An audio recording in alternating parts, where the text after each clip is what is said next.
someone who was in his mid-60s, the one that I did teach, in his mid-60s, he's used film or the regular DSLR all his career. This is brand new to him. So I was showing him the differences and how to set it up. Oh, so he's doing for, he's a pro? He's a pro. Oh wow, so you're teaching him pro? Yep. That's too much for me. I just started, I need just basic information about where to start. Like for example, when I post my pictures on Instagram, a lot of people telling me doing the editing is it's just very important as you put in flavor on the food. Yep, exactly. In fact, that's a wonderful way to put it. I'm currently proofreading a book for a friend of mine who actually does consulting for Adobe, and he's writing a book on let's see, what is he calling the book?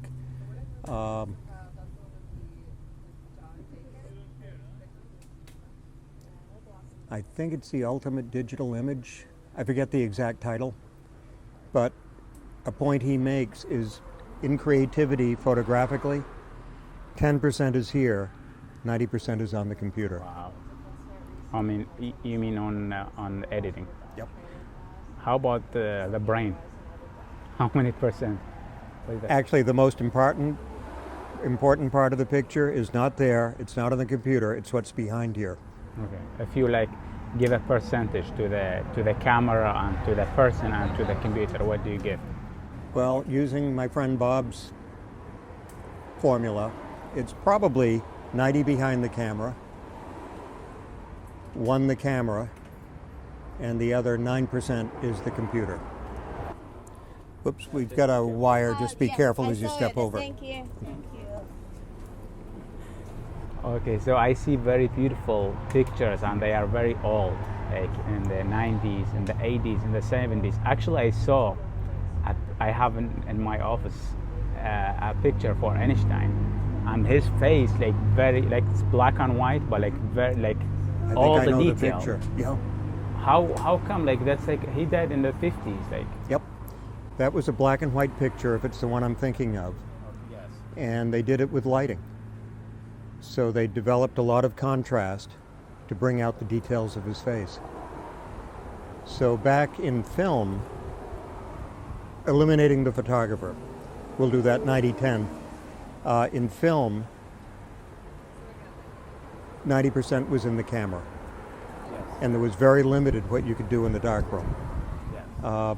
For paper, there were what they call different contrast grades and different ways of processing the film to get the right contrast that you wanted. And so for that hard contrast to bring out the details of an elderly man, probably use what they call a hard paper, a grade 3 or 4, and they would process the negative to bring out that type of contrast. Now we do it in the computer. Ah, wow.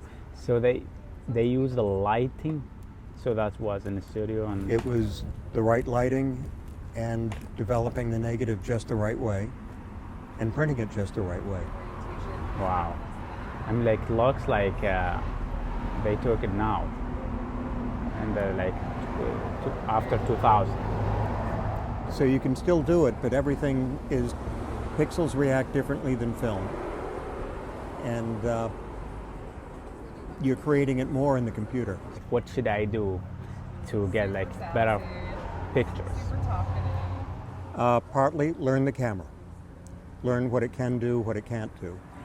So a lot of people get the camera, and I mean, before getting the camera, they spend days watching videos on what camera they buy.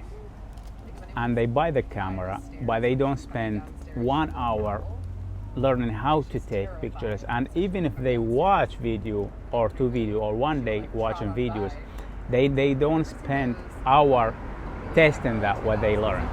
So where is the mistake? The mistake is not using the camera. Any camera, and I don't care what brand it is, what level it is, whether it's entry level. There were some award-winning pictures taken with the Nikon D1 and D1X, which was, I believe, 3 megapixels and then 5.5 megapixels. Very primitive, even though they were $5,000 cameras 20 years ago. But it's learning what that camera can do. Yeah, I remember. One of my favorite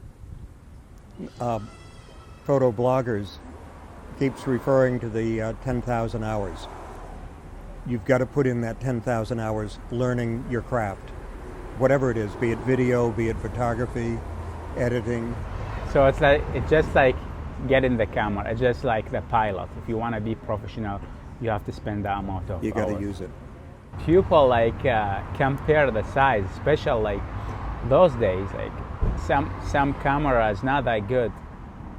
Like as a cell phone, for example, cell phone take better picture than the camera, but the size, when they see someone walking on the road with this big camera, they think that's the best camera. But it's not about the size, as you said. Now the mirrorless, it's better than a lot of DSLRs. Yeah, one of the problems with cell phones, well, I mentioned earlier the small sensor, and one advantage with it is your apparent depth of field. What looks critically sharp expands enormously.